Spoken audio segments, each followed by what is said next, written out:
And what's good? Welcome back to the TSF Entertainment Channel. It is your boy Retro CG, and I'm joined tonight by the Bell Perspective TV in the building with us. What's up? What's up? Good with you, Bell? Nothing much. I'm ready to talk about this show. Y'all better not try to gang up on me. I see I'm outnumbered. I'm not about to play with y'all. No, we might all be on the same page, so we got some things to talk about. Okay. In the building tonight, joining us is DJ Fresh, Your Highness. What's up, brother? What up? What's going on, everybody? What's going on, Retro? How you doing, Bell? Hope everybody. Right. We made it to the end of the week. Cheers to that. We made it to the end of the week. Got my water. Yes. Cheers to that. How was everyone's week? Long. Facts. Long. That's why I just took a sip. Took a sip to it. All right, so tonight we're here to talk about Bel-Air. It's season 2. It's episode 2. It's called Speaking the Truth. I'm gonna hit y'all with that intro real quick, and we'll be back to break this episode down. We got some things to talk about.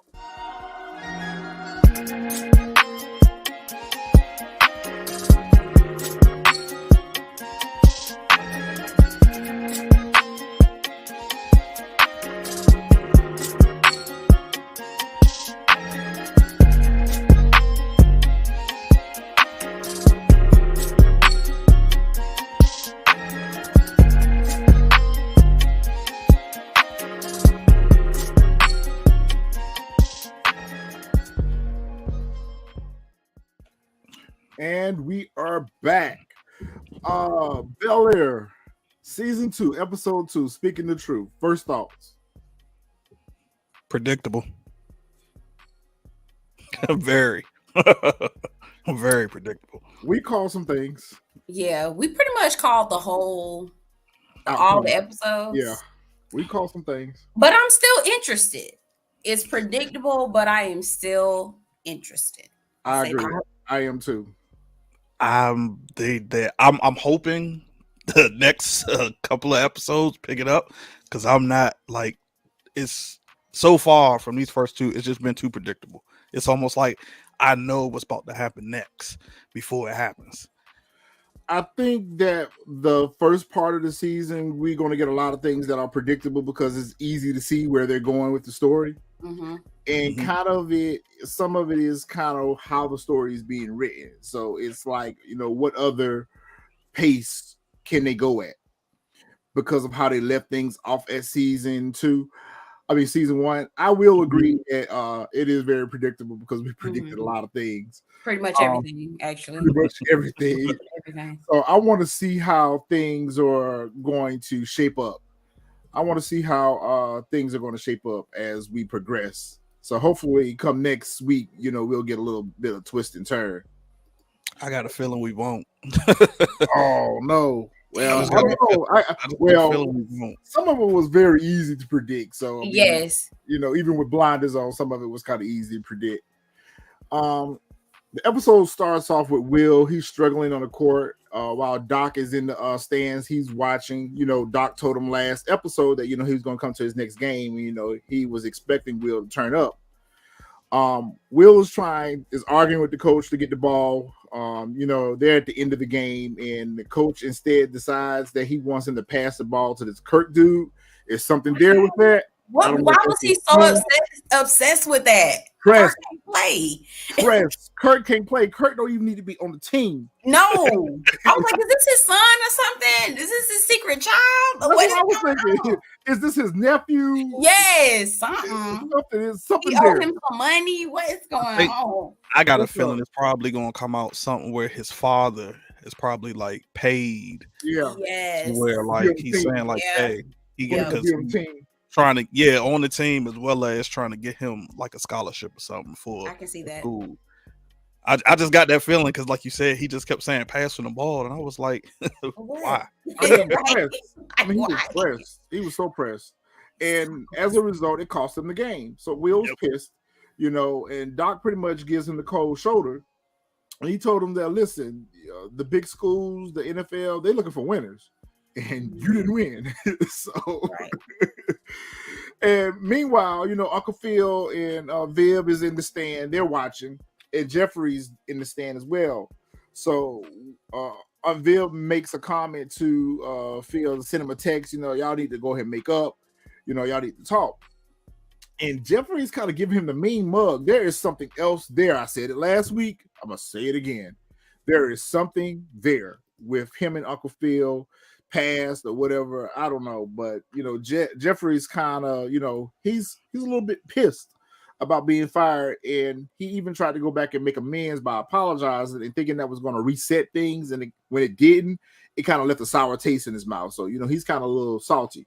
Even though he got his job back and he ended up moving back into the house, you can tell there's still a little bit of tension, friction, dissension that's there. So we're going to find out what that's all about too.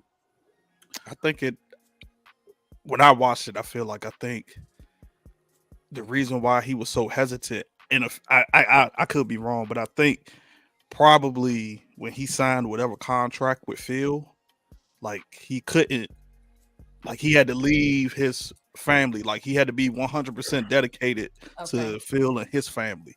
So I think that's why he resonates so much with, Will wanting, his father. Because remember, I think didn't he say you chose this or something, or agreement or something like that? Yeah, some kind of agreement he made. I'm assuming with the baby mama. Mm-hmm. Yeah, to stay away or to stay out of the child's life or whatever. Yeah. And it could be due to his life. For me, I had a similar thought about that. For me, I was more so thinking that it was related to his line of work. Mm-hmm. It's almost kind of like a hitman for hire. Mm-hmm. Yeah. Messy. And maybe the child's mother really didn't agree with his, choice of work or whatever. So I think it's kind of got something to do with that. Belle, what's your thoughts? I agree. I think it's his lifestyle is way too busy for a child, and I think that's an arrangement. He said he came up with the arrangement himself, but can I go backwards a little bit? I have a question. Well, not really a question, but maybe an observation. I'm trying to figure out why Doc is being, I know I'm late on this one, but it just came to me. I wonder why Doc is being so hard and almost like, I don't want to say rude, but he's talking to Will like he doesn't already have something that Will doesn't already have something he wants. You know what I'm saying? We already know we already know that Will is connected to Phil. Mm-hmm. Doc is interested in trying to get near Phil.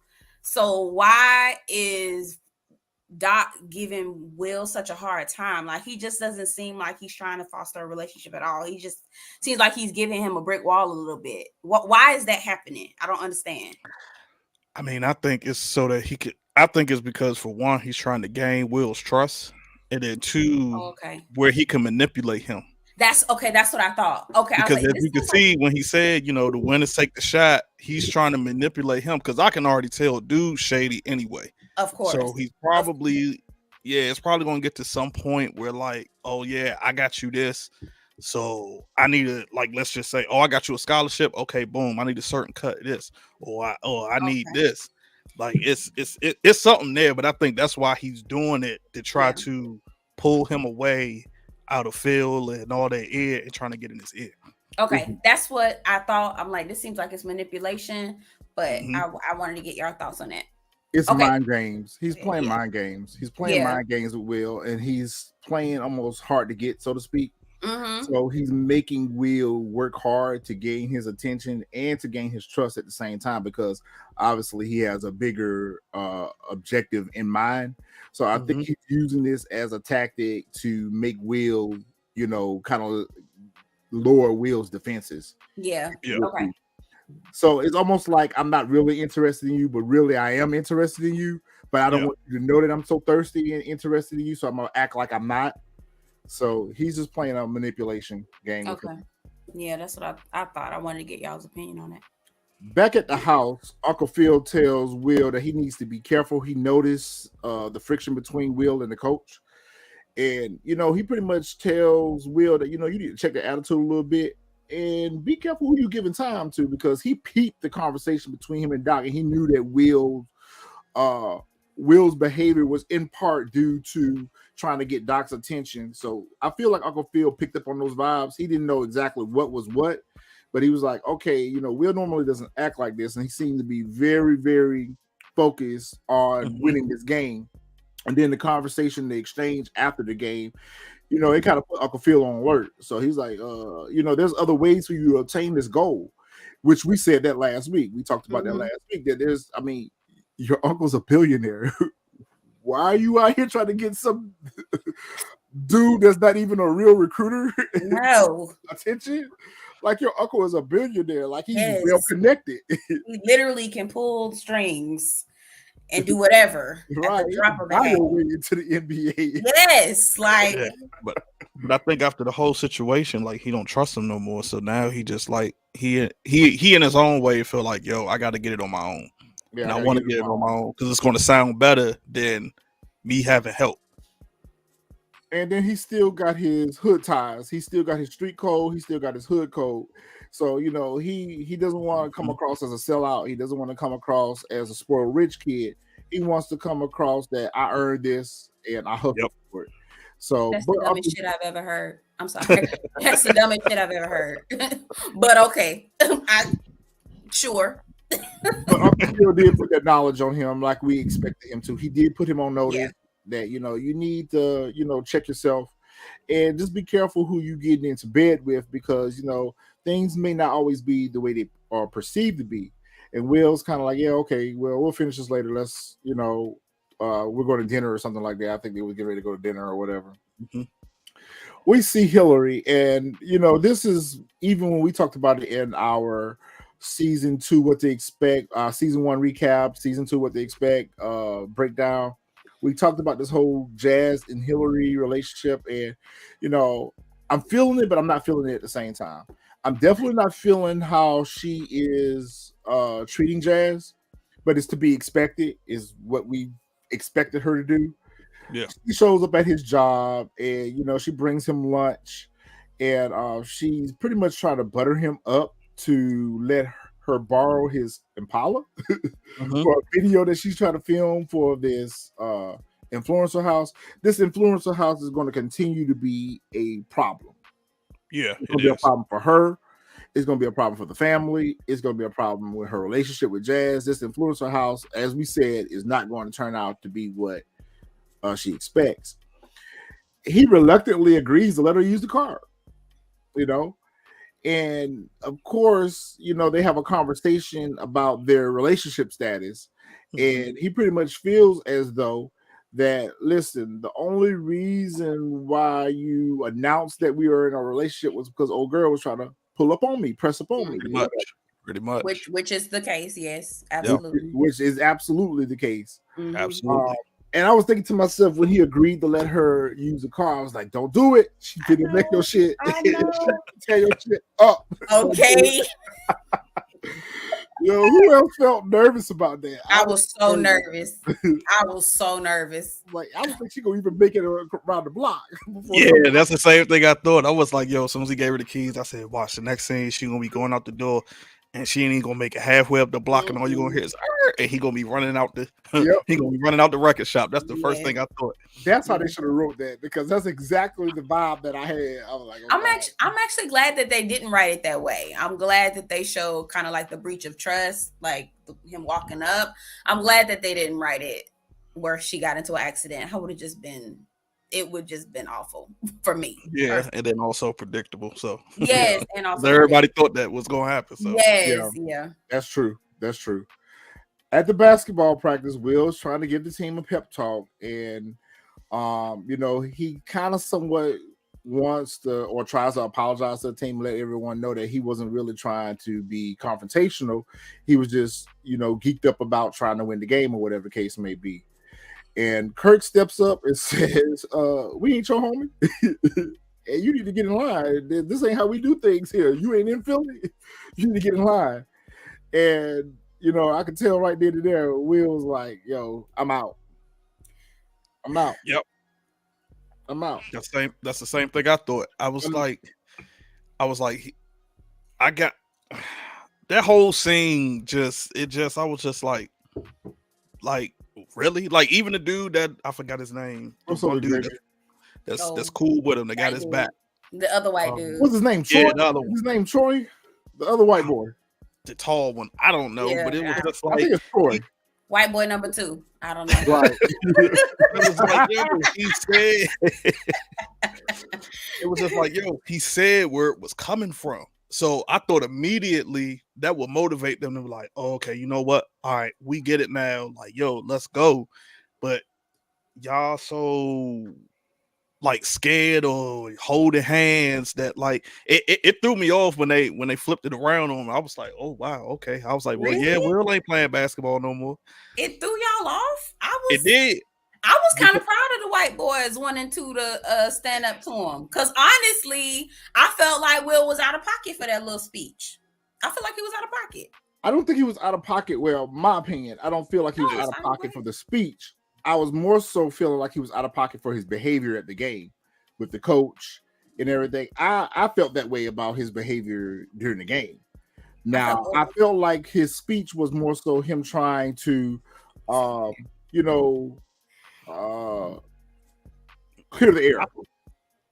Really? Yeah. Is that how you clear the air, though?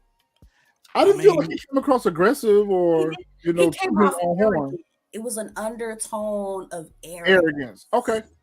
And that's not, you can't lace an apology with arrogance. It's never received well. I mean, I agree with that. It did come with an undertone of arrogance, but like at the same time, though, like I was saying, he was saying like, hey, back in Philly, when one of us was, playing ball wrong, because I used to play ball, like, hey, we get on, like, yo, you messing up. All right, dish the ball off. You having a bad game, or like step it up. Come on, let's win. So I was like, okay, I get where they're going. I thought they was going to agree with him, and then when they didn't, I was like, yeah, oh wow, okay. I think it was an attempt to motivate the team is what it was. I think it was an attempt for him to try to motivate the team and get them into a different mindset that, okay, we're all here for the same goal. We want to win. So, we need to win by any means necessary, but they wasn't seeing it like that. They were seeing it as if, well, none of us can play. You're the only one that can play. So they kind of took offense to it, as they should, because, Will is a star player and they're having a hard time accepting that. And they're going to have a hard time agreeing with that. So anything that comes from him, they're not going to receive that as good advice or sound advice. They're going to receive it as he's arrogant, he's feeling himself, or he's the black kid that thinks he's all that. So it's a mix of both of delivery and interpretation is what I look at it as. I think we missed a part where Carlton was at the house talking to his parents about getting off his meds. Yes. I have mixed feelings about this. Why? I told y'all it's something there with Carlton. Carlton don't need to come off that med. Carlton needs to Carlton clearly don't need to come up off the meds. I was looking like, oh no. At the club, I was like, oh, Jim, somebody hold him. Somebody need to hold his hand. Carlton don't come off the meds. Come watch this boy. He don't help. That was my favorite scene. Was the club joint. That was my favorite scene right there. Carlton needs supervision at all times. At all times. And Uncle Phil, to me, doesn't seem like he wants Carlton to come off the meds. No. He doesn't. I think he has his reservations about it. Yeah, I think he knows for himself that Carlton is not, he's doing better, and that's great. But I don't think he's at the point right now where we can lower the dose or come off of the medication in entirety. So we see that Uncle Phil is kind of a little concerned about that, but ultimately he doesn't want to be in a situation or confrontation between him and Carlton. So he reluctantly agrees to, discuss the options with the doctor. But in reality, he really doesn't want Carlton to come off those meds.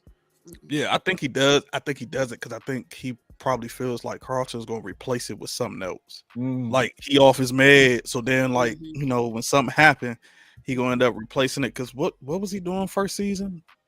He wasn't doing coke, was he? It was Xanax. I think he was crushing up Xanax. Yeah. I think he was supporting Xanax. Yeah. So I'm trying to remember first season. Did they find out about that or not? No, they hadn't found out about it. I think Will and Lisa are the only two that know about it. And maybe Hillary. It seemed like I want to feel like Will may even told Hillary that she needed to check on her brother. Yeah. Same here. Oh my God.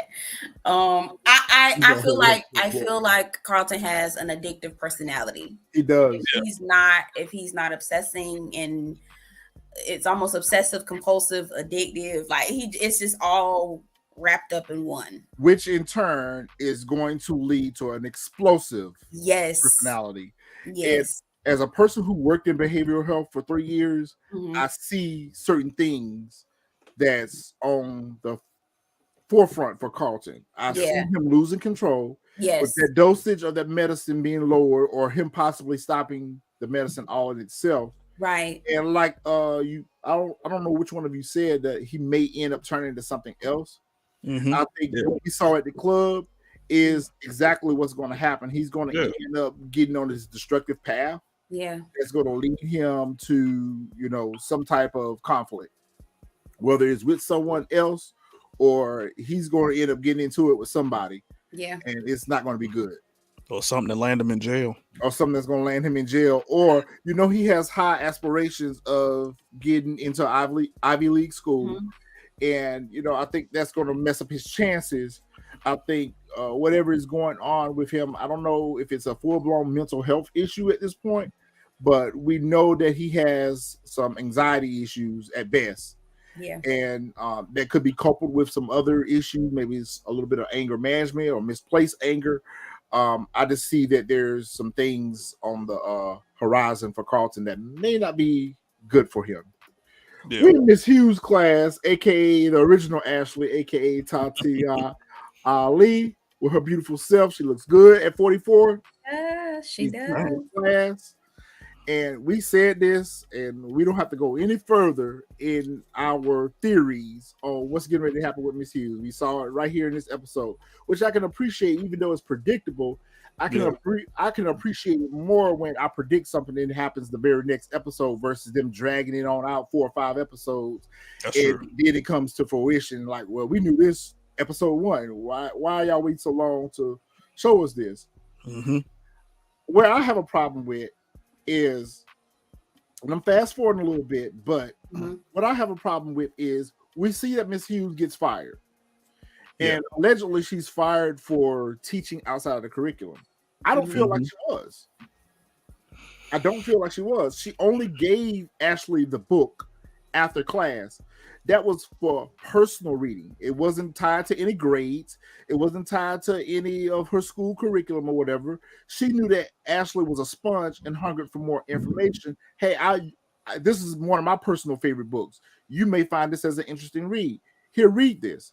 I don't feel like that was her coloring outside of the lines. I don't feel like that was her giving Ashley any type of favoritism. Ashley approached her. She didn't approach Ashley and say, here, Ashley, here's a book for you to read. I'll give you extra credit for it.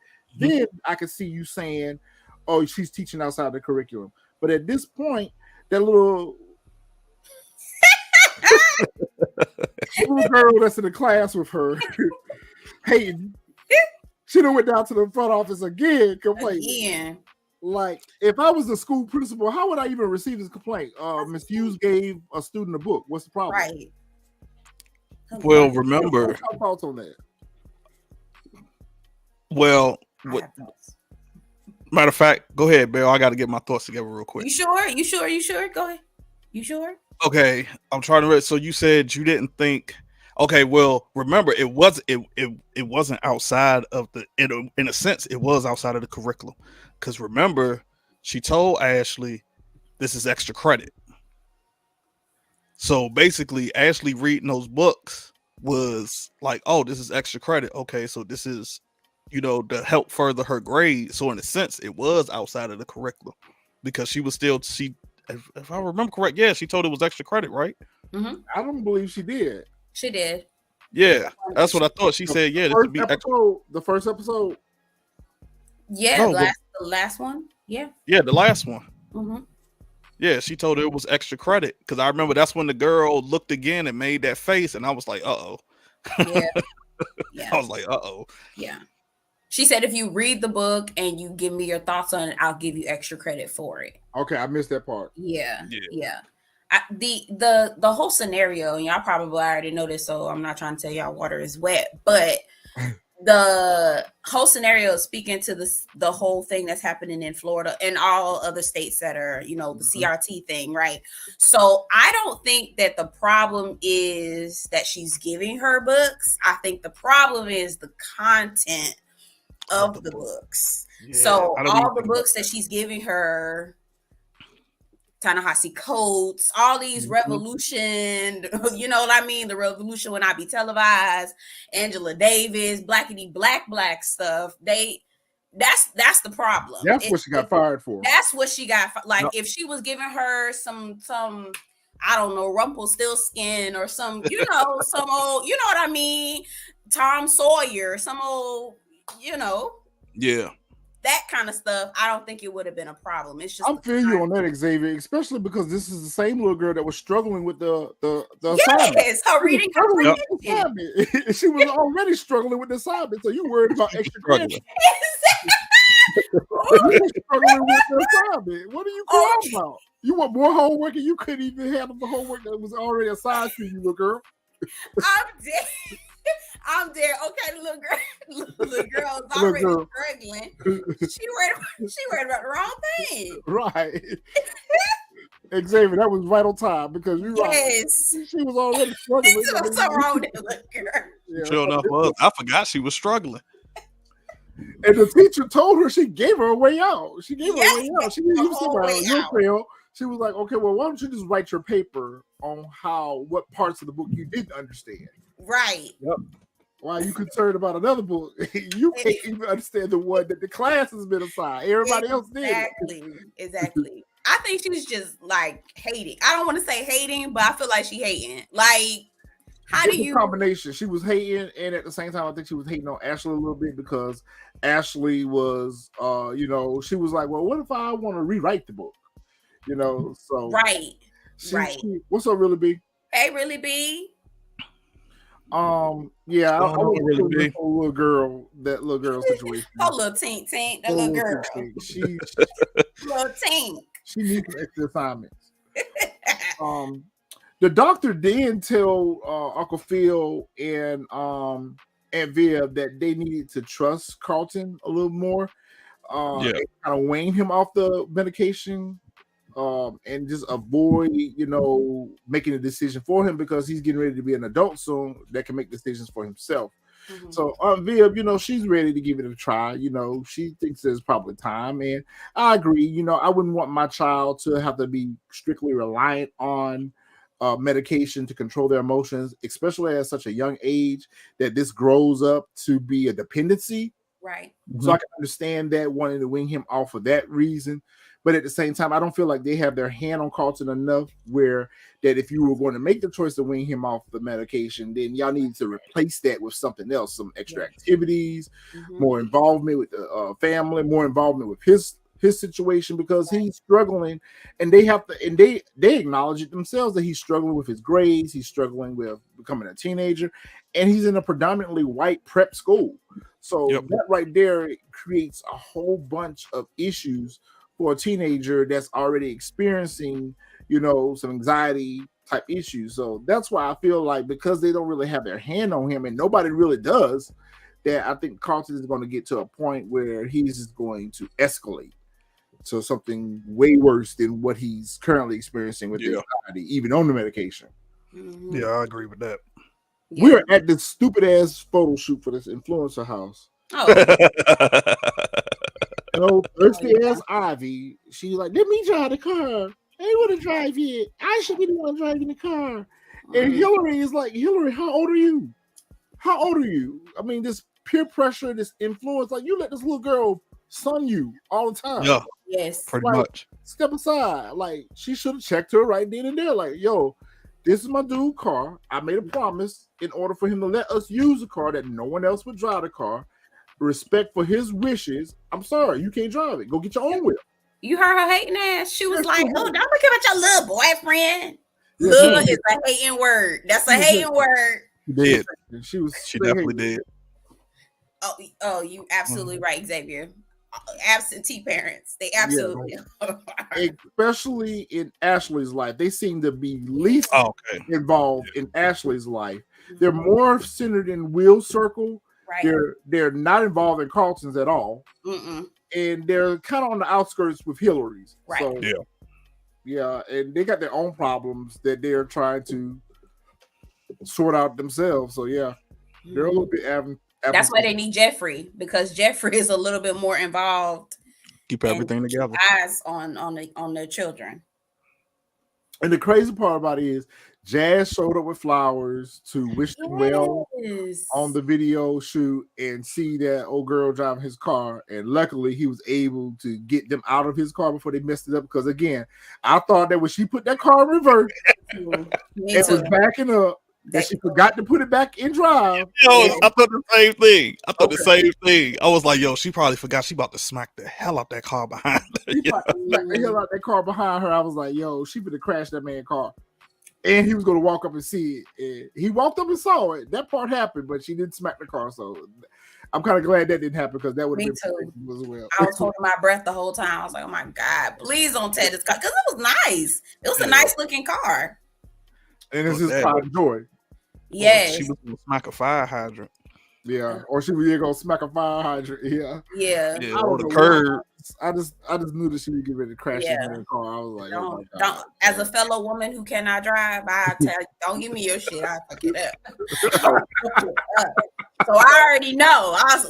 Jazz don't give her these keys. She gonna fuck that shit up. Okay, it's gonna be sitting on bricks. Right, she gonna be on IG trying to do a post or something. She gonna smack somebody's car. That's why I was thinking the whole time she could be trying to do a makeup or something. I'm like, oh, I'm telling you, I got enough scratches and dings on my own car. Listen, don't give me nothing.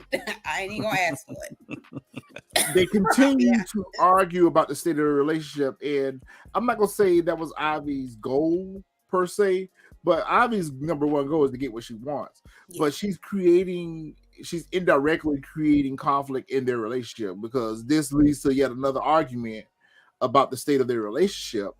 And Jazz is at a point where he's starting to feel like he's being used. So I mean, at this point, I don't want them together. At first, I kind of wanted them to be together, but now I'm just kind of like over that, and I don't want them to be together. I don't think I ever wanted them to be together. I thought, and I hate to say this because I love Hillary and she be dressed so cute, but Jazz is he's too mature for her. He's not. He's figured. He has. And that's the crazy part about it. He is too mature for her. Too mature for her. She's not well put together in his life, in his space, and he's comfortable with being who he is. Exactly. Yep. He's not trying to be anything else. Where she told him in that conversation that there's two Hillarys. There's the social media version of Hillary, and then there's Hillary. And when you're dating a person like that, or you're involved with a person like that, that is a constant struggle with what version of this person is our relationship going to get today. Right. You trying to put on for the gram, and I get it. She's an influencer. That's how she make her money. I get that part. But at the same time, when you are in a relationship with someone, when you're with that person, that side of you is, you retire that. Yeah. You let this person see you for the better of you and not the fan service. And with Hillary, it's always fan service. So, even that foolishness she said to him about, I have to maintain a level of desirability or some foolishness she said. Now, if a dude said that to a woman, and here I am caping for y'all, this is the one and only time, document this day right now. If a dude said that to a girl, a woman, if my man said that to me, I'd be fighting in the street. We'd be fighting in World War III. World War III. Say that. World War III. I'm bombing this whole place. It's a wrap. I'm burning it down. Do you hear Bill, don't act like that. I'm burning it. Do you say now? What now? You trying to keep a what? Who? Oh, don't worry about it. I understand it because, like you said, it like how many up until now. Like remember back in the days, a lot of celebrities they was on the hush because they wanted to keep the desire. The desire. Like I'm trying to think of one of them singers or somebody. They was married for the longest time and nobody knew, and they kept saying they were single. Then it finally came out like they was married, and it was because they was trying to stay desirable. So I get it, but at the same time, it was like, ooh, like you could have said that in a better way, a better tone or something. So Xavier, the only way I agree with that comment, and that opinion is if they would have had a discussion prior to. If they would have had a discussion prior to say, hey, I'm feeling you, I want to be with you. However, The hustle has to come first. Let's make this money. But even how she sunned him at the okay, let's go back to season 1. What's up, Really B? Hey, Really girl. big, what's up? Oh, Oh, Uh-oh. she's there and then she's not there. that's Here all she right. is. There she go. is. Hey, girl. The hardest working girl on the internet. What's up, y'all? What's going on? Busting through the door. Let me in. Let me in. So remember back in season 1 when she went to Jazz for help when she was trying to get out of the contract with Kylo with the influencer house, and she sunned him at the club. Go get our drinks. That's right, she sure did. I forgot about that. For She that sure reason, did. right now, I feel like she's left a bad taste in his mouth about this whole influencer thing because she's flippy, she's wishy-washy. One minute she's this, the next minute she's that. So if she would have had a conversation with him prior to them getting into bed, you know, say, hey, you know, I'm feeling you, I want to be in a relationship with you, but the hustle comes first, then I would feel like he was overreacting. But I feel like he's reacting to how she's presenting herself. Because even though she didn't have intentions on anyone else driving the car, but that's not what he saw when he walked up. At all. So I feel like he was well within right to respond and react the way he react because nobody else was supposed to be driving his car. So I feel like that in itself was an overreaction. I feel like that was betraying our trust. I trusted you with my car. I told you what the rules were in order for you to have my car. You defied them. There's consequences. Exactly. I would have did the exact same thing, except for I wouldn't have been as nice as him.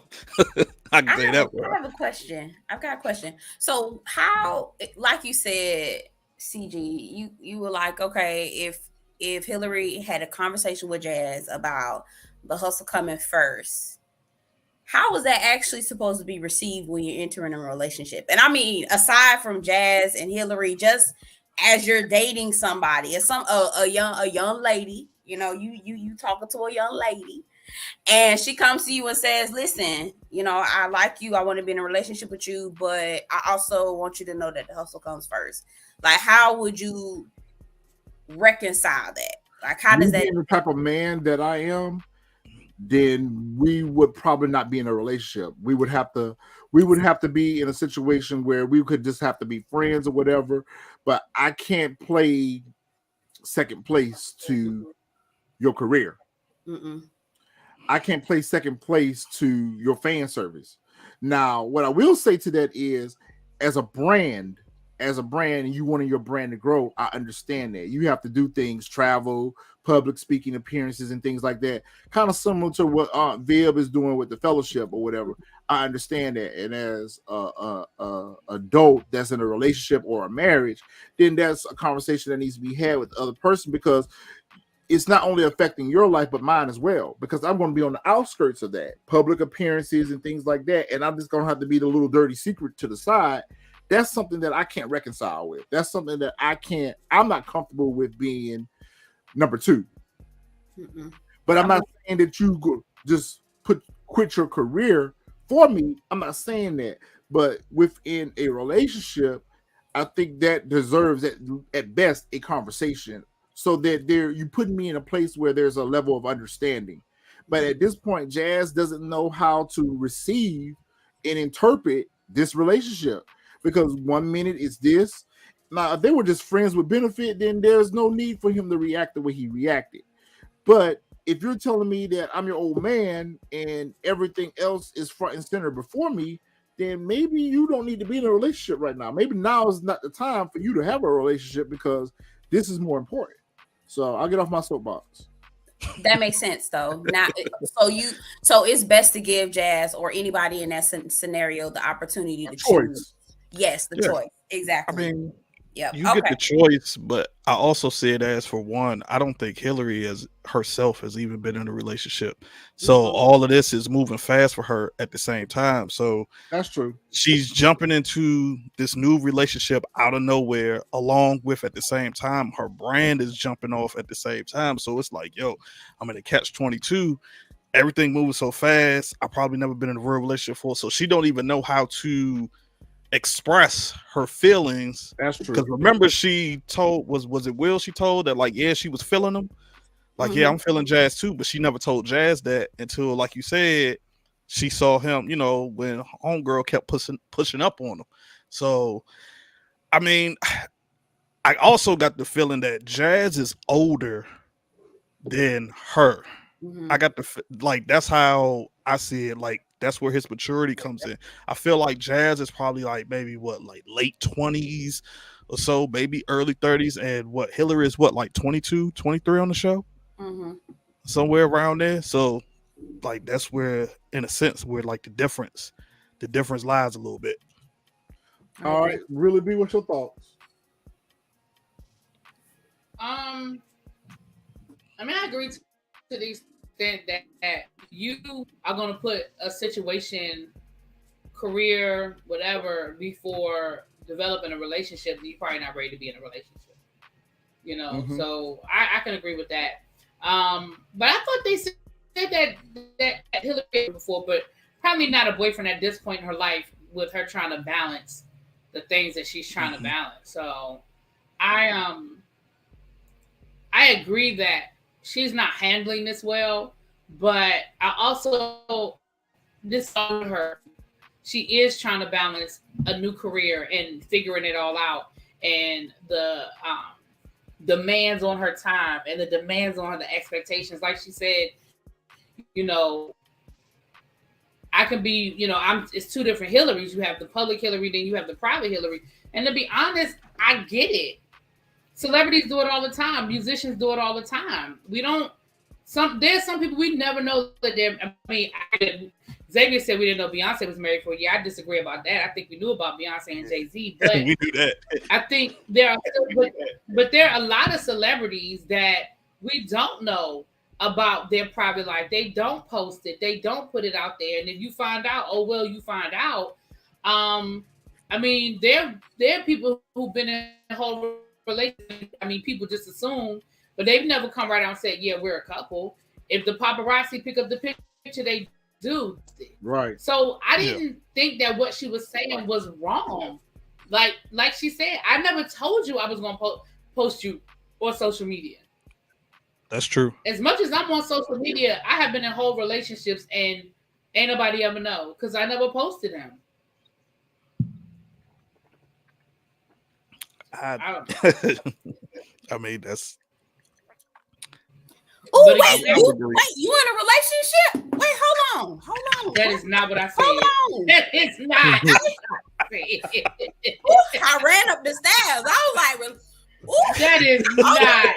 See, that's how rumors get started. Because that is not what I said. If I were in a relationship. No, I said I have been in relationships before and nobody ever knew. That's what I said. Here we go with the Kingpin Bay. I want to know who the Kingpin Bay is. Really? I feel like you got a whole little relationship on the low. I know you're trying to be. You on the okay. No. Oh man. If I had, and it's funny that you say that because if I were in a relationship, y'all wouldn't see me as much as y'all do because I'd be spending time with my man. Hell, we only see you as it is. What are you talking about? I guess you mean like online. I used to see you a lot YouTube and stuff like that. Oh, okay. I mean like YouTube and stuff. Right. They got you busy. And you talk like whatever. And I ain't even gonna put you out there.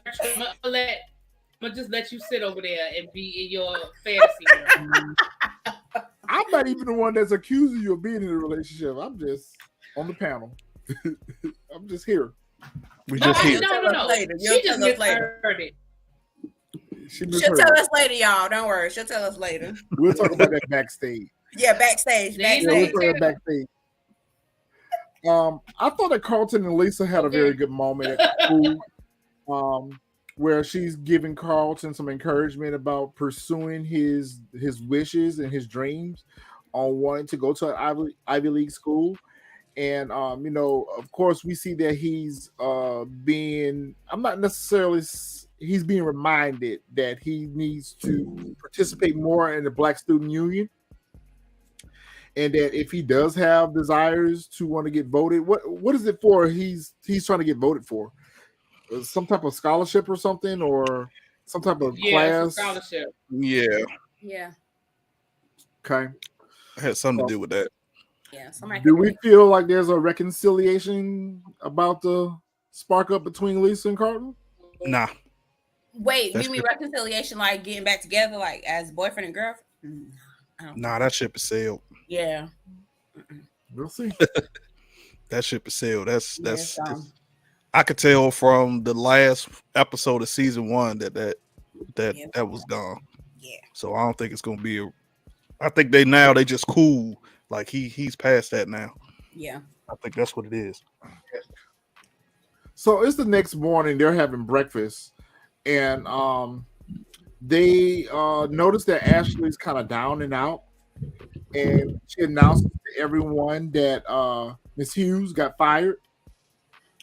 And it was something about when she saw Miss Hughes at the school packing her things or leaving with her things. She offered to help her take her things out, and she asked her what was going on. She said, "I'm sorry, I'm not able to discuss that with you," or whatever the case may be. And we saw that Ashley was very upset by that.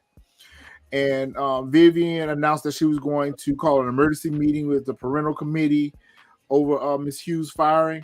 So let's press rewind real quick because I really want to hear Really B's thoughts as an educator herself. I really want to hear her thoughts on the whole Miss Hughes being fired for teaching outside the curriculum. What are your thoughts on that?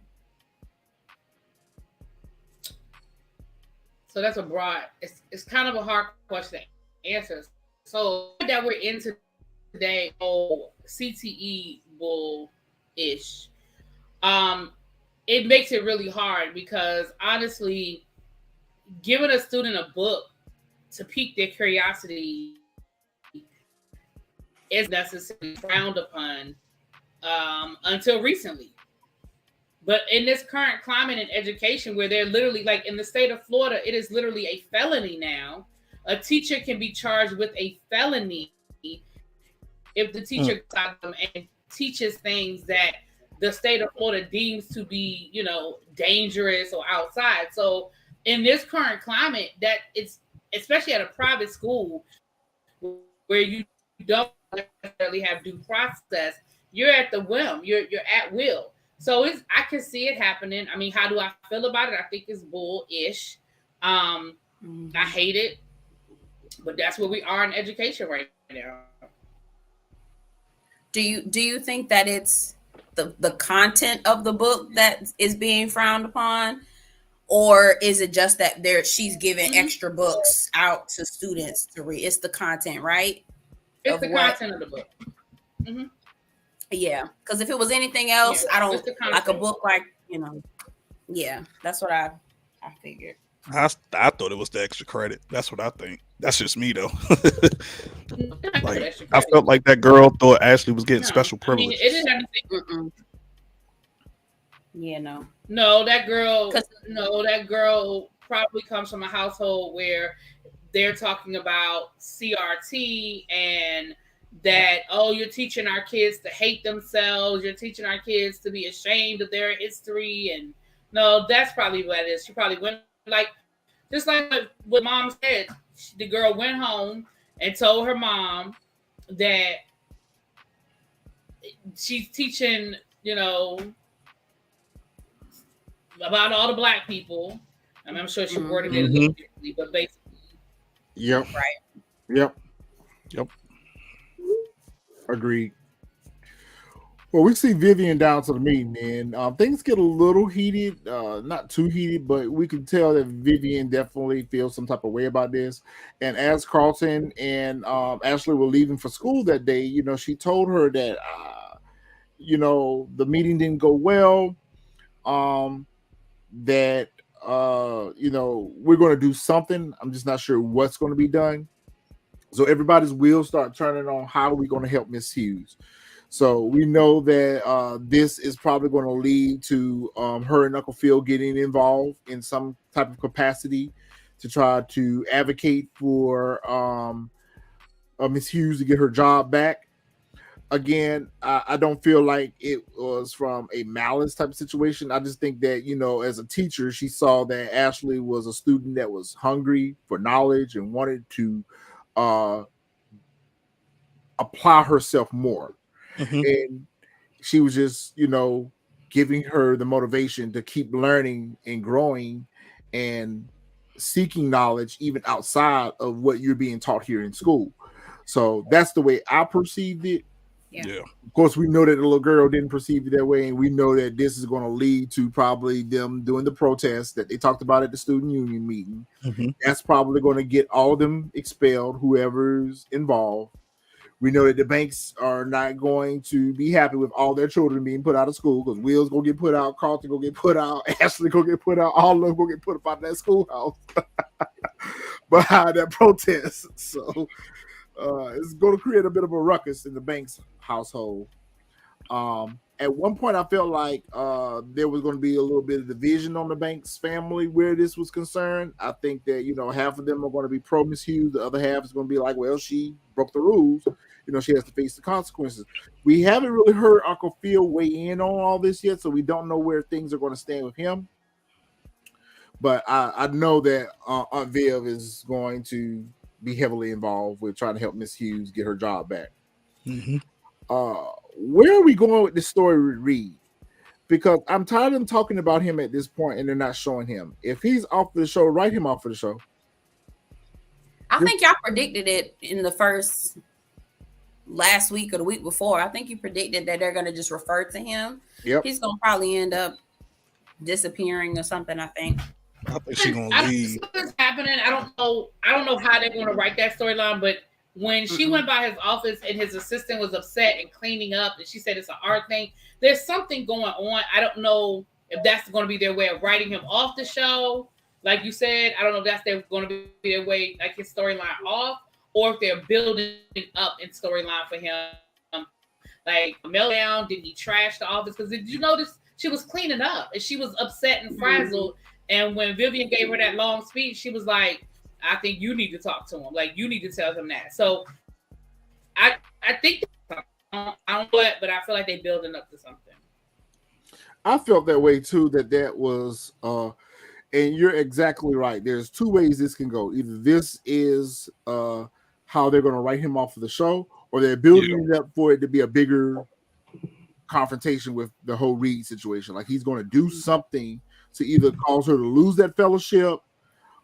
Originally, I thought it was going to be him trying to press up on her and make a move on her, but it doesn't even sound like we're going to get that at this point because he's just referred to off camera. So I'm just curious to see where they're going with that storyline. But didn't she quit in that scene? Didn't she quit? She fired him. She fired him. She fired him. Yeah, she fired him. He was supposed to be, what was he actually acting as? Maybe a manager or something, or maybe a publicist or something. He was acting in some type of capacity on behalf of her. I still to this day don't know what. Almost kind of. I got to go back and watch because I always thought that she was working for him. No, and that was part of the fellowship. Almost like maybe like a sponsor. Maybe he was sponsoring her because he was showcasing her artwork in his gallery. Yeah. So I don't know what type of contractual agreement they may have had with that, of him representing her. I don't know if a portion of her art that gets sold, he gets a finder's fee or something for it. I don't know exactly what he's doing for her other than curating her work. But in some type of capacity, he was representing her. And she decided to part ways with him, as she should. Maybe a mentorship, Xavier. Yes, maybe that's what it was. Okay. They never really made that very clear what their business relationship was. But we know that he was trying to slide in. Yeah, he was. Yeah. All right, so let's talk about Doc and Jackie. We learn she sends Will a text. And they end up getting on the phone having a conversation. She tells Will to come sneak out. It's probably after 11, after midnight or whatever. They end up in a club. Carlton ends up going with them. And we learn in that whole situation, I don't know why I was expecting like her boyfriend or somebody to show up. I was expecting her boyfriend or somebody to pull up on Will when they were dancing on the dance floor. But we found out that Jackie is Doc's niece. Predictable. So she's a whole plot device. I thought it was gonna be his daughter. So Daughter? Okay. I did too. Yep. How old is she? And she fooling with this high school boy? She seemed like she might be around the way, girl. She seemed like she ought to be in her early 20s, maybe. When I was out of high school, I didn't want to fool with nobody that was still in high school. So I'm trying to figure out what she doing. Yeah. I mean, it's obvious. Like, yeah, she's trying to pull Will in. Because, like I said, I caught that from when Will went to the court. Yeah. And she was the only one who knew information about Doc.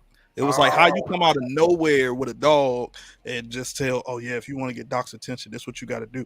I said, oh, this is set up from Jump Street. I said, this is set up. I said, you can't make it. Ain't no other way in the world. You just randomly walk up and then Right. And then I'm still trying to figure out how did she get Will's number or how did Will get her number? I was just about to ask that. They never showed it being exchanged. I was just about to say, I'm like, I don't remember seeing the exchange.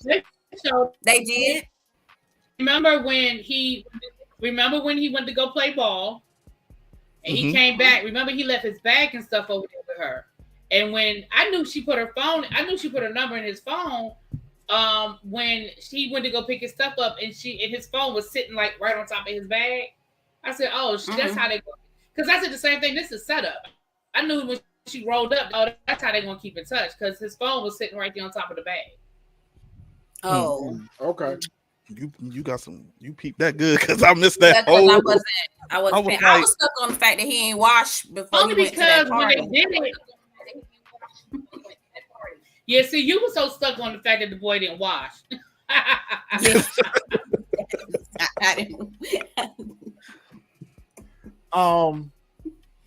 What do y'all think about Uncle Phil and Jeffrey's conversation at the cigar lounge? It seemed a little ominous. I mean, we predicted it, so it's like whatever. Yeah. I'm just glad they reconciled. I'll just for short term. It may not be long term, but I'm just glad that Phil apologized because he really needed to. Yeah, and we see that the waters run deep between the two of them, and that Jeffrey was obviously upset with things that were going on in his personal life as well as to how it related to Will, and it kind of clouded his judgment. He admitted that to Uncle Phil. But I don't know. There's still something there. There's an Easter egg there that we didn't find. But I think that we're going to get more of that. They're going to break that down. I don't think they're going to stretch that out. I kind of think that I think we probably what we on episode 2. They probably going to stretch that out probably to like maybe episode 5. We'll probably really out exactly what it is that's going on. Because how many episodes is it? How many was it last season? 10. 10. So yeah, they'll probably stretch that out to about 5 before we probably find out exactly what's going on between them two, or at least that whatever that that he signed up for, what Jeffrey signed up for as to why, you know what I'm saying, like he ain't in his son's life or whatever. Yeah. Hillary texts Jazz for lunch, and they try. Yes, it's an attempt to try to reconcile. I mean, she wants to do the right thing, but it kind of goes back to what Really B was saying, that she's all over the place right now. Which is why I feel like she wasn't ready for a relationship, but she's trying to actually do the right thing, but she just don't know how to do the right thing.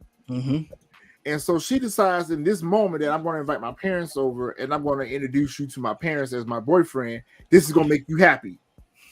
And I didn't even I didn't like that. You don't do that to somebody. I didn't either.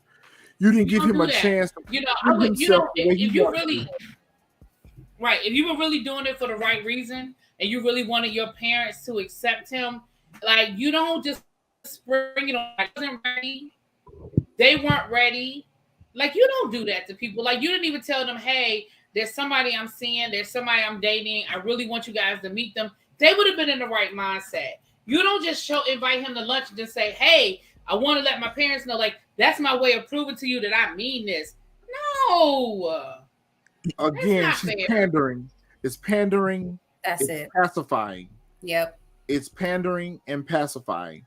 And at some point, he's going to get tired of the pandering. Mm-hmm. Like, she's trying to do things that she thinks that she should do, that they are well received, but really they're just going to create more issues in this relationship that hadn't really jumped off the ground yet. Yeah. But one thing I love about that scene, and I don't know if y'all peeped it, is how they flipped it from Fresh Prince of Bel-Air episode. So remember back when I can't even think, when Hillary was dating Will's friend in season 1, Trey, and remember how they didn't well receive that she was dating Trey? Yeah. Oh yeah. Because remember when she introduced, like, yeah, I'm dating Jazz, you saw Phil's face like, like, wait a minute. And I feel like he gave him a real firm handshake when he greeted him. He did. And I felt like they spun it, like, because even Viv was like, Jazz, like, really? Like, they just had this disgust of, like, this is the only person you could find. And I remember that from season 1 when she was messing around with Trey, and Trey, they told that joke that she was pregnant, and they was all upset and everything. And I was like, yo, this kind of remind me of that. But they went from 0 to 100, like, nobody. Yeah, and they went from 0 to 100, like, nobody even knew they were interested in each other. You just really sprung it, like, guess what? So that's not fair to anybody. Yeah, you could tell. What's this? Like, Jazz, even he was just like, really, like, right now, like. And he was caught in the moment, and he tried to present himself. He tried to present himself, he took his shades off and everything. And he tried to present himself as a respectful young man to her parents, but he wasn't prepared for that. And that's probably not the way he wanted to be introduced to her parents. So I agree with that, really, B. I felt the same way in that respect. Like, if we had been dating for a while and you did that would have been a little bit different. But this thing fresh. We just made the decision last week, a couple of days ago, and now you're dropping this on me, knowing that your parents are not going to well receive this. Like, that, just the presentation of that was very sloppy. You don't do anybody like that. You don't extremely someone off guard. We already talked about the teacher that was talking to Carlton when she heard them at the Black Student Union meeting. She didn't seem pleased when she heard them talking about doing a protest or whatever. She pulled Carlton to the side and told Carlton, listen here, that's great and wonderful. Y'all want to represent Miss Hughes. She's one of the only few black teachers that we got around here. But just know that whatever decision you decide to back is going to be tied to you. And there's going to be consequences that may have a lingering effect on your education. I don't feel like that was bad advice that she gave Carlton. Yes. It was horrible advice. It was? To me, I feel like it was horrible advice. Oh, sorry. Terrible. Go ahead. You disagreeing. And I don't think it was coming from a genuine place. I think it was coming from a self-serving place. I think it was coming from we don't want to rock the boat. Mm-hmm. We just want to sit here, be good. That's it. And do that's the same way. I'm going to take the crumbs that they give us. And then I also feel like she has not something to do with Miss Hughes being fired, but like she's like, it's something like possibly she wants from Carlton, so she wants to keep him. And like it's something like she's trying to trade. Like, hey, you do this, like I'm trying to tell you, like, don't mess this up, because So I feel the same way. I think it's something there, like why she's telling him not to do that. So thank you for that perspective, because I did not see that. But now that y'all mentioned that, and in hindsight, I think back on that scene, is we don't want to rock the boat. We just want to step to the side and not make a difference. We just gonna just let things play out. Yeah, right. She went to Carlton because Carlton is the weakest link on that chain. She didn't go to the SGA president, or the Black Student Alliance president. Mm-hmm. She didn't know. She hit Carlton with the, We don't want our reputation messed up and blah, blah, blah. Because if she was really concerned about them doing it in a way that won't get them in trouble, then she would have spoken up in the meeting and said, hey, you guys, I hear what y'all are saying. A walkout should be the last resort first. Because there are some steps that I think they should follow before they just say we're going to walk out. But I ain't opposed to a walkout if the other steps don't work. But this was really about what was in the best interest of the students and also inspired, then she would have came at them, in my opinion. I mean, she's there as an advisor, so she's not necessarily there to control the meeting. However, as someone who's been an advisor on school clubs, if you see them running into a brick wall, you stop them, you guide them, but you don't tell them they can't go in the direction they're trying to go. Right. You know what I'm saying? She didn't even offer any alternatives. Like you said, really, you were like, okay, there's a couple steps that you can take before the walkout. She didn't even say, okay, let that be the last resort. Here's some alternatives that you can use before the last and final resort. She was just don't do it. Yeah. That's why I think she got some ties to like the board or something, or she's trying to get ahead, like somewhere up along the echelon. Since she's like, okay, if I shut this down, I can get on. I'm gonna get good graces. Yeah, and now I can move up even more. That's how I took it when she told him that. Yeah, like it's something there that she wants. Why she doesn't, you know what I'm saying? Why she shut it down. Will takes over the game that night at the whatchamacallit, which I was very surprised he showed up, and I felt like if he hadn't had that conversation with Doc at the club, that he wasn't coming back. I felt like he was going to quit the team. I feel like when Doc told him that, listen, nobody cares about how you win, just win. And of course, when Will plays his ass off and he wins the game, and the coach again tries to tell him the same scenario. Pass the ball to Kurt. Pass the ball to Kurt. We're like, why do you want us to pass the ball to Kurt? This boy can't play. Can't shoot nothing. He can't shoot. Why is he even on the team? He need to be on the bench. Sit the little boy down. Okay.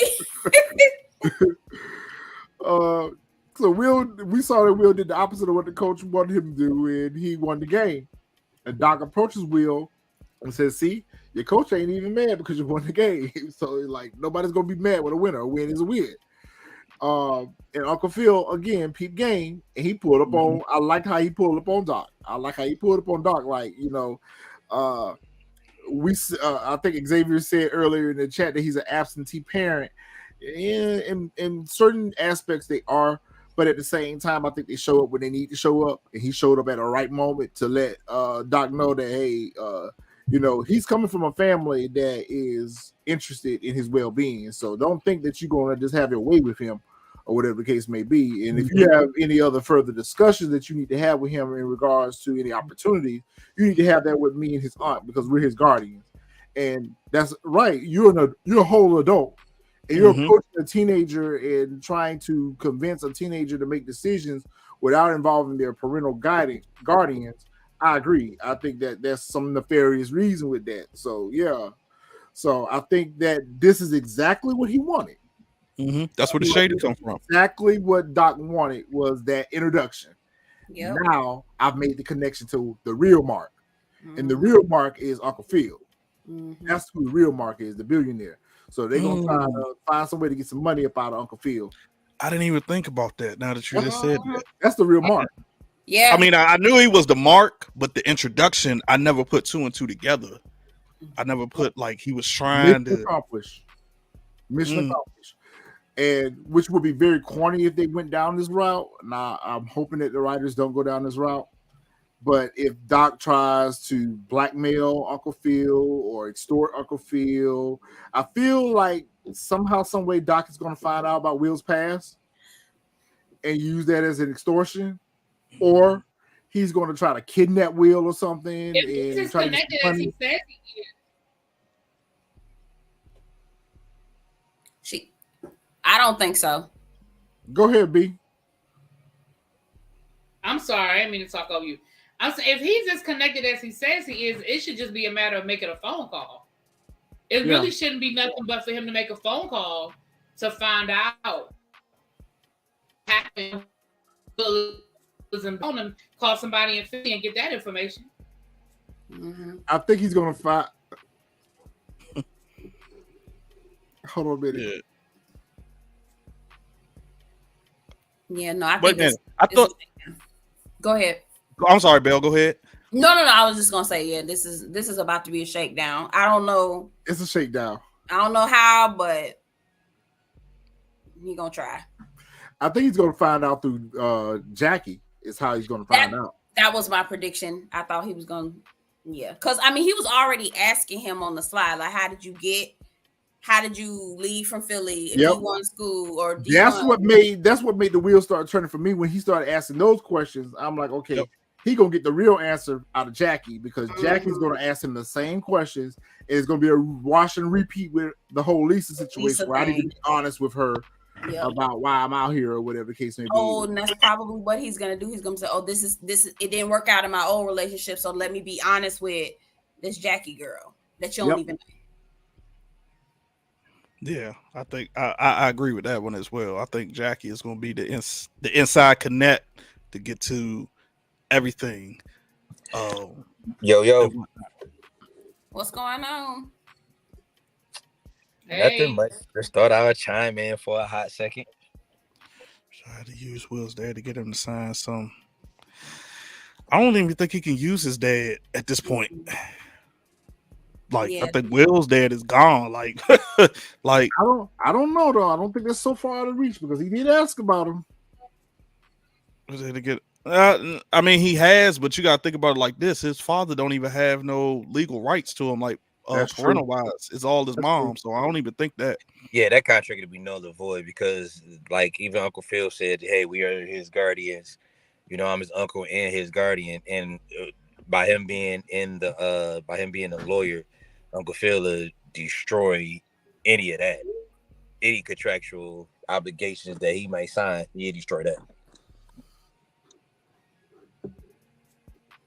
So, Jack, what's your thoughts on the episode? I like the episode. I think the episode was dope. I like the first one a little bit better. I think that Hillary is working my nerves, and I think that that coach is beginning to get on my nerves too. But other than that, I think. How do you feel about the whole Hillary and Jazz thing? So I don't know how much of the conversation you've heard, but what do you feel about how Hillary's approaching the relationship with her and Jazz? I don't like her approach with Hillary and Jazz, and I think Jazz is probably getting tired of it too. I think if we like trip over this same incident in the next episode, I expect Jazz to just kind of, completely blow up. I just think that maybe Hillary is ashamed of him because he's not. I don't want to say as of the status. I think that might be wrong to say without enough information on it. But I think it's something about the relationship and her perception in the public eyes is just not connecting well, and that's why she want to keep hiding it. So I think that's going to be a huge issue because they keep magnifying it. They magnified it in the last couple of episodes. But I also think that the coach is going to be an issue too. And I'm trying to remember from the last Fresh Prince. The last Fresh Prince, I could have sworn everything was pass the ball to Will. But this one, they taking the dark side to it is pass the ball to, what's his name? Skyler? Tyler? Kirk. How the hell I get that name? Exactly. Terrible. but everything went over to him, and and I was just like, well, if he's telling you if he's having an off game and Will is hot right now, any coach will, market this stuff around him, but I think where the problem is going to lie in at is that Will is going to kind of like Pete was happening. And then that's when he's going to go to the AAU and then start dealing with Doc. And so I think they kind of like pushing, the writers is pushing that agenda a lot. And then that's when we will see more of the Jackie, Will, and Doc collab.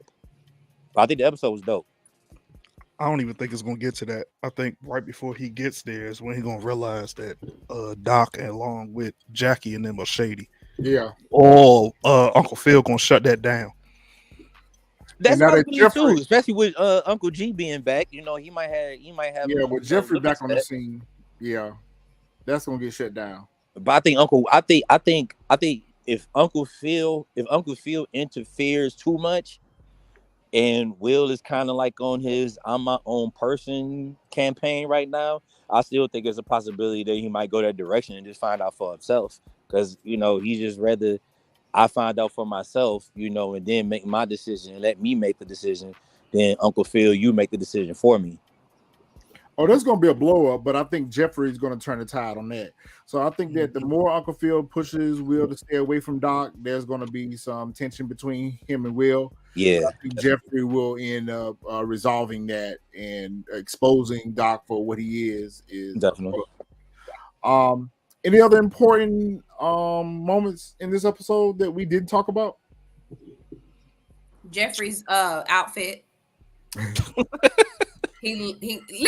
Listen, somebody. I'm just reading the comments. I also want to agree. Jeffrey had a green ensemble. Xavier even agrees with me. He said the men on this show always dress impeccable. They absolutely do. Well, he is British, so yes. Well, they got some hell of a tailors because they suits are like exquisite. Yes. They're just shout out to their costume designer. Her name is Queen Sylvia Couche, I think is how you pronounce it. She is their costume designer, and she says she's inspired by her African roots, and that's what makes her. It shows. I do have some concerns about Carlton, though. I'm quite sure y'all touched on that, but I do got some concerns about Carlton, just like stopping his medication. I don't know if they was kind of like lowering his dosage, and then said, okay, I don't know if I missed that little nugget in this episode, but just stopping it, I think that is appetite for destruction. And I think that's going to go really, really bad. Yeah, I've been saying that from the beginning, that I think that Carlton's going to go down a very dark path. Just call me crazy, but I just feel like Carlton is. I agree. I think Carlton's going to go down. Yeah, and I mean, to be honest, it's just like I know people who just try stopping, those type of medications that deal with the chemicals and the chemical imbalance in your head and stuff like that. It's not good. Your dosage got to be lowered to the point where you're not taking it. But they're lowering it, right? They're not taking it off. They're lowering. I thought they took it off. But I think what's going to end up happening, yes, they lowered the dosage, but I think he's going to stop taking it altogether. I think so. If he stopped taking it, that's bad. Yeah, I think he's going to stop taking it altogether. Yeah, that's very bad. Yeah, going cold turkey is not the answer. Even when you're using, right? We see that there's withdrawals, and sometimes I mean, I was on some pretty heavy medicine. Yeah. I was on some pretty heavy medicine, and they had to wean me off of it. Yeah, you have to wean yourself off of it. Yeah. And when you're going through withdrawals, that causes personality changes, mood swings, even suicidal thoughts, body aches, everything. Yeah. Jack, I kind of disagree just a tad bit with the Hillary's ashamed of Jazz situation. I don't necessarily think that she's ashamed of him. I just think that she's just too immature to be in a relationship with someone like with Jazz. Fresh said it earlier in the episode that Jazz is way more mature than Hillary. And as a business owner himself, I think that Jazz is definitely on a level where he could be with someone like Hillary, because he doesn't present himself as a thug. He doesn't present himself as a hoodlum or whatever. But at the same time, I just think that Hillary just does not know how to be in a relationship and focus on her career at the same time, because we've seen this with her decision-making with this whole Thirsty Chef thing. She knew that wasn't the thing that she needed to do, but she recorded the video anyway. Mhm. So I think it just goes back to Hillary's indecisiveness. I think that's what they've showed us with that character, is that she can't stay with something and stay committed to something. She hasn't been even committed to her own career. So she's going to have even more trouble being committed to someone. So I don't necessarily think she's ashamed of him. It's just that I don't think that she knows how to commit to anything, let alone anyone. Yeah, that I could And I definitely think he's either one going to help her learn how to do that, or like Will said, maybe a little foreshadowing that don't break my dude's heart, or whatever the case may be. I don't think that it's going to end in a happy relationship between the two of them. I think that somehow, some way, they're going to end up parting ways, and it may even be Jazz's decision to say, you know, I think it is. I think it'll yeah, be you're Jazz. not my type of girl. You're not my kind of girl. New edition. I think that's part of it. I think that's part of it, but like another part of me is just thinking like because she's this I don't want to call her a social media influencer. She's a socialite and a social media influencer. Yes. Yeah, so I look at I never like what you said makes sense. I didn't really take it from completely that angle, but I can actually see both of them because of her social media thing, or whatever. Because part of it is like, well, she didn't even want to introduce you as her boyfriend to her family, would seem like that's a commitment issue where that ain't really got nothing to do with, being on social media or whatever.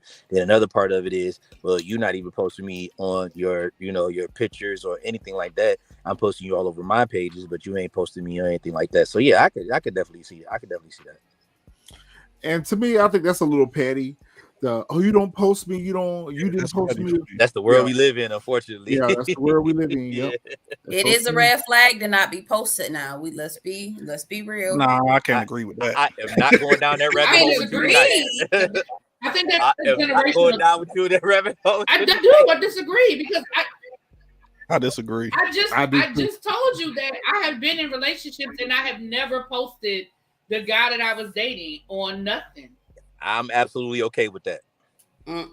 No. I gotta be on a story or something. I don't gotta be posted, but I gotta pop up on a story or something. Maybe in a long-term relationship.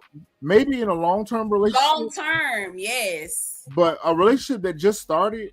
Oh no. I mean, even long term, I don't agree with it. I don't agree with even long term because why? Like you just like people should live their private lives in the eye of the public. Exactly. Yeah. Why have a bunch of people we don't know? We posted pictures for a bunch of people that we don't know. Like none of that really matters. The only thing that matters is about us and what we do. They see us out in the street. They see us out in the street. If they don't, they don't. Yeah. Keyword my social media. So I'm allowing you to see what I want you to see in my life. Exactly. That's right. Exactly. I'm not about to validate everybody else's feelings. Bell saying time out because I'm pushing the picture of you. Like it's like that. Bell want to scream now. Go ahead, Bell. I want to holler, but I'm not gonna do that. I'm not gonna show my tail on these people's internet. But okay, so a brand new relationship, I get it, right? 6 months, I don't gotta do all that. But a long-term relationship, you done been with them for a year, you done been with them for a year and a half, 2 years, 3 years, and you still talking about. So let me ask you this there. What does that do? Oh, okay. So let's not. Okay, let's hold that for backstage. Let's hold that. Yes, that's backstage conversations. Let's hold that for backstage. All right. Any other points that you want to touch on for this episode? Because I already know where this is getting ready to go. Any other points you want to touch on for this episode? I mean, not that I can think of. Like I said, I'm just hoping that they stop making the episodes predictable. I'm hoping it's going to switch up somehow. Because, like I said, right now, it's these first two, they're just predictable. It's almost like I could predict the next episode of what's going to happen on the next episode. Okay, it's almost like I know it. They left us with much for us to predict for next week's episode. Do y'all feel like y'all saw anything that y'all foreshadow that's going to happen next week? Yeah, I saw. Okay. For example, I got a feeling like with Carlton and the teacher, she's going to go tell on she's going to tell him something that's going to prevent him from doing the walkout, the protest or whatever. I agree with that. Like she's going to say something to him, and then he's not going to want to do it, or she's going to tell him something that's going to make, you know what I'm saying? Like she's going to present like some type of, maybe she's going to be like, you know what? I know this person, because where you say you want to go to Princeton, right? She's going to be like, I know this such and such person at Princeton. You don't do this, I can put in a good word for you, and you can get into Princeton. But I feel like she's already done that because the minute she told him that, he went to Will and said, maybe we need to rethink about this whole protest. So I agree with that, Fresh. But what I actually think is going to happen is she going to go right down there to their front office and tell on them. So I think I foresee that happening. Oh yeah, that might. I think Carlton going to pull out of it. Oh, he's going to pull out. He's not going to do it the way they want him to do it. Yeah, he's going to pull out. He's definitely going to pull out, but she's definitely going to go down there and tell on them. They have Uncle Phil, who is a billionaire. They literally could do anything they want to. He is literally the big joker. Like I don't understand why they. Anyway, okay, that's all I have to say. I'm not going. Really, B, do you have any predictions for next week? Finish that thought, because I'm interested in what you were going to say. Who, me? For what thought? Who? Yeah, I got a whole bunch of predictions. Belle, you said literally can do anything. I'm not. What you mean? I don't understand why they're so timid with Well, I'll speak specifically to the whole situation with Carlton and Will. Like, your uncle and father is a billionaire. If you need to shake the table, you have the money and the backing to shake the table without having to be timid or, worrying about you getting into Princeton. I don't understand why he's so timid about that. I don't know. Maybe I'm looking at it differently, but it just seems like if I have a daddy that's a billionaire and who's a high-powered attorney who was actually running for district attorney, I would be pulling that card all the time, every minute of every day. But I also think because this is a new change for him, because remember, they told him, like, the only time we ever saw you was like you was running for like class president or something like that. So he's trying like all of this all of this is new to him. He's so used to hanging around a certain group of people that now he's in a different circle.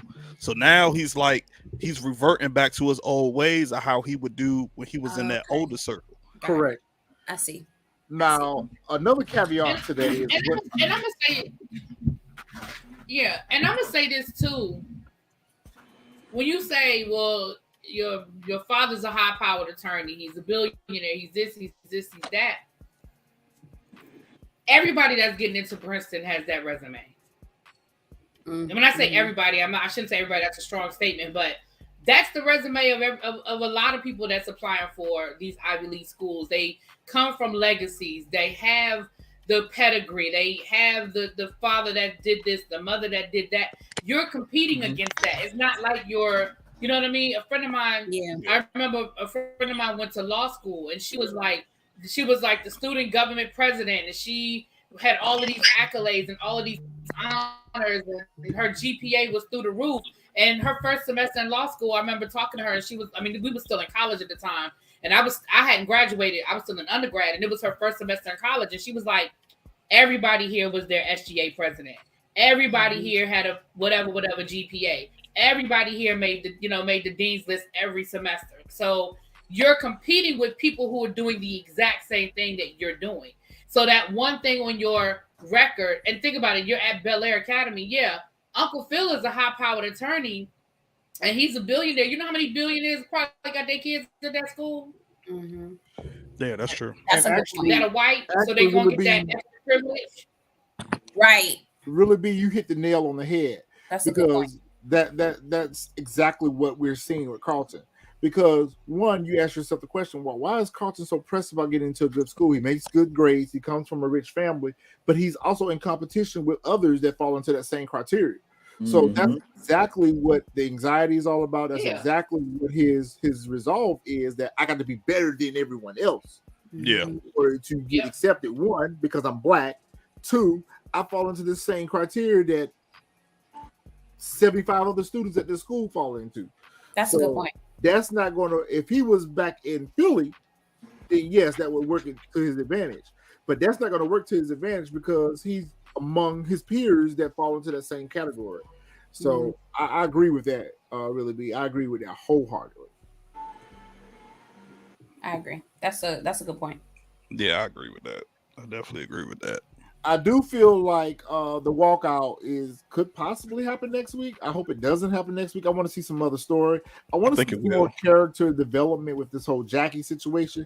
I think that now that and they were so quick to announce, they were so quick to play that card, which I was kind of surprised that they played that card so soon that it came out that Jackie was related to Doc.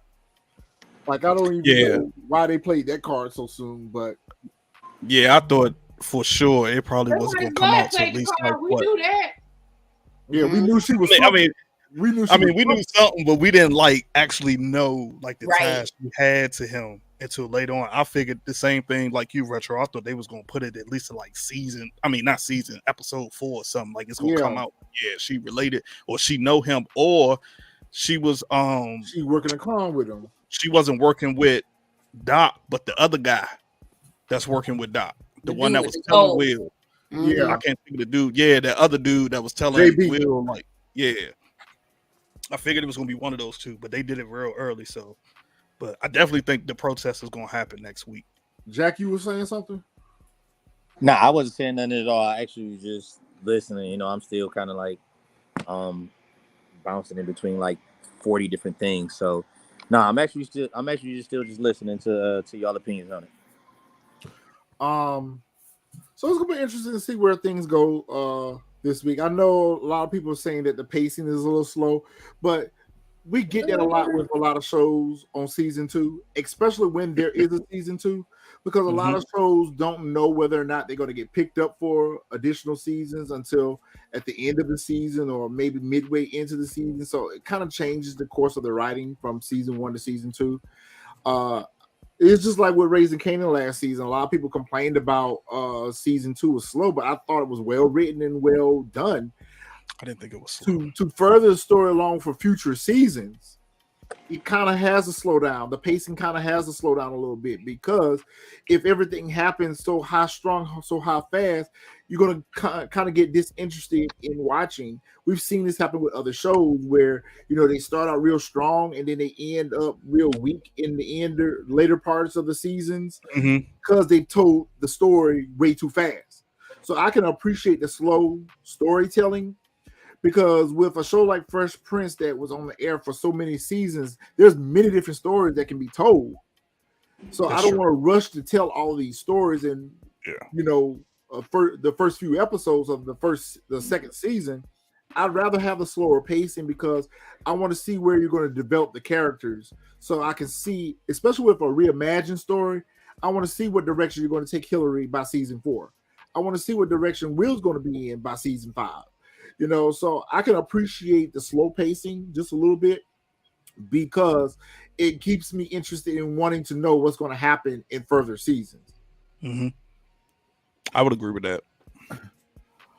All right, fam. Anyone else got any points? I'm trying to think. Let me see. I think the protest's gonna happen. Carlton not gonna do it. I think whatchamacallit, I think something might come out next episode about I can't remember his name. The Michael Ealy character. I don't remember his name. Reed. Yeah, I think something's going on. Like, we probably might get a little more deep look into that. I also think my light skinned brother with Will and Lisa is going to remember the boat scene. Yep. Yeah, the boat scene. I think it's going to be something where either Lisa is probably going to see Will out with Jackie. Yep. Or something, and it's going to be some jealousy or something. Like, I got a feeling it's like something like that, or maybe even vice versa, where Will sees her out with somebody else and like a little jealousy or something develops. And keep in mind some of the nuggets that they dropped in episode 1. We still got to see what's getting ready to happen to Uncle Phil at the job, so that story needs to be developed. We still got to see what's going to happen with that whole scenario.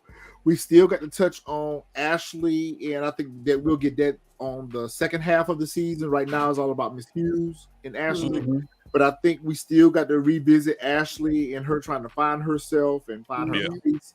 That story still needs to be revisited.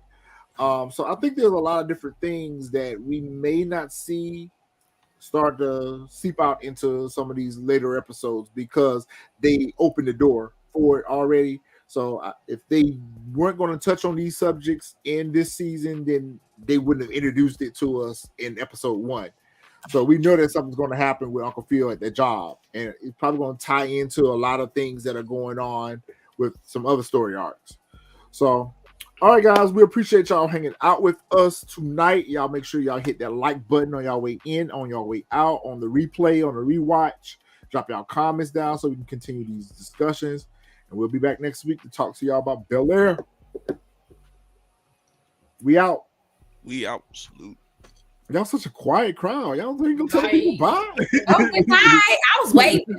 Yeah, I was waving. I was like, all right. My bad. Holla. Good night, man. We'll see y'all next week. Don't forget to like the video. Bye, y'all.